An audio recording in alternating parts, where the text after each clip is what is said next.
আসসালামু আলাইকুম, কেমন আছেন সবাই? আশা করি ভালো। আজকে আমি স্পেশাল নবাবী সেমাই তৈরি করে দেখাবো। নামটা নবাবী হলো, কিন্তু আমি খুব সহজভাবে করেছি। এটা নবাবী সেমাইটা কিন্তু টেস্টের দিক দিয়ে কিন্তু অন্যান্য সেমাইয়ের টেস্টের থেকেও কিন্তু অনেকটা আলাদা। এটা অনেকটা মজা। আমি এখানে 1/2 লিটার পরিমাণ দুধ নিয়েছি ঘন করে। কাস্টার্ড পাউডার দিয়েছি 2 টেবিল চামচ পরিমাণ, গুঁড়া দুধ দিয়েছি 2 টেবিল চামচ পরিমাণ, কনডেন্স মিল্ক দিয়েছি 2 টেবিল চামচ পরিমাণ। যেহেতু আমি কনডেন্স মিল্কটা দিচ্ছি, যার জন্য আমি চিনির পরিমাণটা কিন্তু আপনারা চাইলে চিনিও অ্যাড করতে পারেন, কিন্তু কনডেন্স মিল্কটা দিলে আপনার টেস্টটা একটু বেশি বেটার আসে। যার জন্য কিন্তু কোনো সমস্যা নেই। আপনাদের হাতের কাছে যদি কনডেন্স মিল্ক না থাকে, তাহলে আপনারা গুঁড়া দুধটা একটু বাড়িয়ে দেবেন, তাহলে কিন্তু আপনার এটা অ্যাডজাস্ট হয়ে যাবে। এবার সব কিছু মিশ্রণটা মিক্স করে কিন্তু আমি চুলার জালটা জ্বালিয়ে দিয়েছি। আপনারা কিন্তু সবসময় কাস্টার্ড পাউডার কিন্তু কখনো গরম অবস্থায় দিবেন না, ঠান্ডা অবস্থায় দিবেন। না হয় আপনারা ঠান্ডা দুধের সাথে মিক্স করেও দিতে পারেন। দেখুন আমি যতটুকু ঘনত্ব চাচ্ছি সে অনুযায়ী আমি এটা নামিয়ে নিয়েছি। আর দুধটা যেহেতু আমি প্রথমে জাল করে কিছুটা ঘন করে নিয়েছিলাম। এবার আমি এখানে 1 টেবিল চামচ পরিমাণ ঘি দিয়ে এখানে আমি 2 প্যাকেট সেমাই নিলেও কিন্তু আমি 2 প্যাকেটটা ইউজ করিনি। এখানে আমি 1.5 প্যাকেটের মতো ইউজ করেছি। আসলে এটা পরিমাণটা আপনাদের উপর। আপনারা সেমাইয়ের পরিমাণটা যদি বেশি দেন, তাহলে আপনারা বেশি করে করতে চাইলে সেমাইয়ের পরিমাণটা বেশি লাগবে। আমি এখানে এক প্যাকেটের থেকে সামান্য একটু বেশি দিয়েছি। আমি বাকিটা কিন্তু রেখেই দিয়েছি, কারণ আমার কাছে সেমাইটা বেশি মনে হয়েছে, যার জন্য। আর এখানে আমি 1/3 কাপ পরিমাণ চিনি দিয়ে দিয়েছি, যেহেতু আমি ওখানে আমি ক্ষীরটা রান্না করেছি, খিরসাটা, সেখানেও কিন্তু আমি কনডেন্স মিল্ক দিয়েছি। আমি চিনির পরিমাণটা কম দিয়েছি। তারপর গুঁড়া দুধ দিয়েছি 1/3 কাপ পরিমাণ দিয়ে এবার ভালোভাবে ভেজে নিয়েছি। কিন্তু চুলা আঁচটা একদম লোতে রাখতে হবে। এটা কিন্তু কোনো কালার আসা যাবে না, জাস্ট এটা একটা মচমচে করে ভেজে নিতে হবে।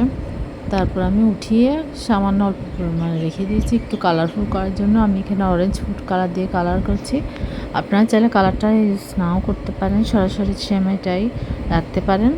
কোনো কালার আমি একটু কালারফুল লাগার জন্য, সবাই যেন একটু দেখতে ভালো লাগে, যার জন্য একটু কালারটা দিলাম। এবার আমি লেয়ারিংটা করব।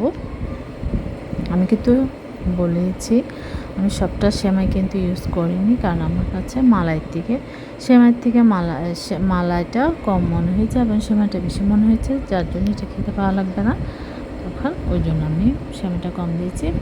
প্রথম লেয়ারটা আমি করে নিচ্ছি। আপনারা যে কোনো পাত্রে এটা সেট করতে পারেন। স্কোয়ারের যে পাত্রগুলো আছে সেখানেও চাই নিতে পারেন। আমি সেমাইটা দিয়ে চামচ দিয়ে চেপে চেপে সেট করে নিচ্ছি। তারপর মালাইটা দিব।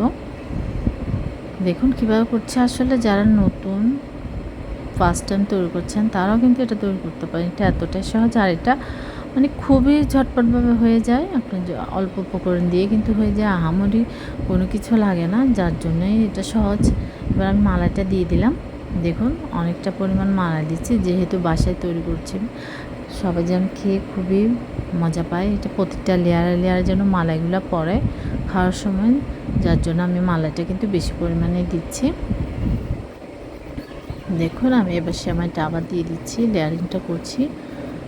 আর আপনারা পরিমাণটা আপনাদের উপর, আপনারা কতটুকু দুধ নেবেন। আমি কিন্তু এখানে আধা কেজির থেকেও সামান্য একটু বেশি নিয়েছিলাম দুধটা।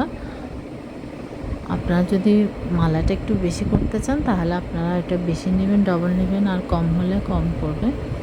মেজারমেন্টটা সবসময় আপনাদের উপর। পরিমাণটা আমি কিন্তু বলে দিই, আমার মতো করতে চাইলে আপনারা আমার মেজারমেন্টে সব কিছু নিতে পারেন।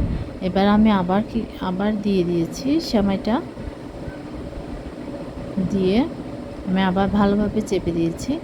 চেপে আমি যে কালারফুল সেমাইটা করেছিলাম সেটা দিয়ে দিচ্ছি। আপনারা চাইলে 2 লেয়ারেরও করতে পারেন, কিন্তু নবাবী সেমাইটা কিন্তু সবসময় 1 লেয়ারে হয়। আর আপনারা যদি চান তাহলেও করতে পারেন, কিন্তু আমি মালাইটা কিন্তু অনেকটা পরিমাণ করেই দিয়েছি, যেন প্রতিটা লেয়ারে পাওয়া যায়, খাওয়ার সময় লাগে। এবার আমি কালারফুলটা দিয়ে একটু চেপে দিয়েছি। এবার আমি এখানে কাঠবাদাম এবং পেস্তা বাদাম দিচ্ছি। আপনাদের পছন্দ মতো যে কোনো রকম বাদাম দিতে পারেন, আপনাদের পছন্দ অনুযায়ী। আমি 2 রকম দিচ্ছি, পেস্তা বাদাম এবং কাঠবাদাম, যেন একটু কালারফুল লাগে, সুন্দর লাগে। কিশমিশ দিচ্ছি আমি। আর আপনারা চাইলে কিশমিশ আর বা 1 রকম বাদাম দিয়েও করতে পারেন। দেখতেই পাচ্ছেন কথা বলতে বলতে কিন্তু এতটাই সহজ, আপনারা কিন্তু মেহমানদেরকে বসিয়ে রেখেও কিন্তু এটা তৈরি করতে পারেন। কিন্তু এটা যেহেতু একটু ঠান্ডা খেতে ভালো লাগে, যার জন্য আপনারা মেহমান আসার 1 ঘন্টা আগেও তৈরি করে আপনারা আধা ঘন্টার জন্য ফ্রিজে রাখলেও কিন্তু হয়ে যাবে। এটা এতটাই সহজ, এটা খুব সহজে সবাই কিন্তু বানাতে পারবে। আর এটা কিন্তু ছোটো থেকে বড় সবাই কিন্তু খুব লাইক করে, এটা এতটাই টেস্টি।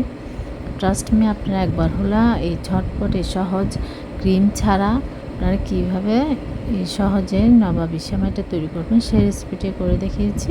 আর আমি যে কোনো রেসিপি চেষ্টা করি খুব সহজভাবে করার, যেন সবাই তৈরি করতে পারে। দেখতে পাচ্ছেন ক্রিমের লেয়ারটা কতটা সুন্দরভাবে বোঝা যাচ্ছে, কতটা মোটা করে আমি দিয়েছি। আপনারাও চেষ্টা করবেন, যেহেতু বাসায় তৈরি করছেন, একটু ভালোভাবে যেন মালাইটা হয় সেভাবে করবেন। সবাই কিন্তু খুব পছন্দ করবে, একবার হলে ট্রাই করবেন। এখন যেহেতু ঈদের পরেই কিন্তু মেহমানটা বেশি আসা হয়, অনেক রকম দাওয়াত থাকে, বাসায় অনেক দাওয়াতের আয়োজন করা হয়, তাই এই দাওয়াতের মধ্যে আপনারা একবার হলে ট্রাই করবেন। সবাই কিন্তু খুব পছন্দ করবেন, বুঝতেই পারবেন আপনি যে ক্রিম ইউজ করেন, এটা এতটাই টেস্টি হয়। ট্রাস্ট মি, আশা করছি ভালো লাগবে। বলতে সরি, আল্লাহ হাফেজ, আসসালামু আলাইকুম, সবাই ভালো থাকবেন।